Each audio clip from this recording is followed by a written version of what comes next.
Mastering ordinal numbers in dates. Unlocking English language nuances. Hello, language learners. Welcome back to our channel. Today, we're venturing into a fascinating aspect of English grammar that you'll frequently encounter in everyday usage, specifically when dealing with dates. Our focus for this session is on using ordinal numbers in dates in written English. Stick with us, and by the end of this video, you'll have a much better grasp of this topic. Before we dive into their usage in dates, let's first get a quick refresher on what ordinal numbers are. Ordinal numbers are numbers that indicate position or order in a series. In English, these are typically numbers like first, second, third, fourth, and so on. When it comes to dates, English-speaking countries have a unique way of writing them. While we commonly see dates written in the format June 28th, when writing the date out fully, we typically use ordinal numbers, like the 28th of June. Let's break down how this works. The day of the month is usually expressed in ordinal numbers. For example, first, second, third, fourth, and so on.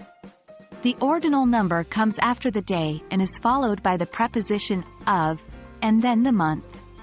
For example, the 1st of January, the 15th of March, the 31st of December.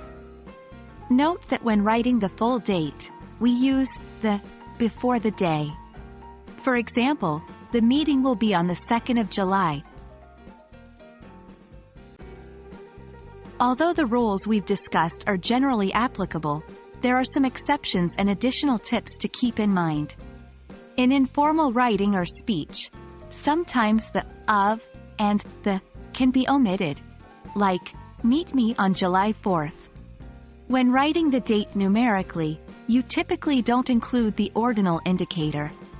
For example, it would be June 28, 2023, not 06/28, 2023. Remember, in some English-speaking countries like the US, the month comes before the day. For example, it would be June 28th instead of the 28th of June.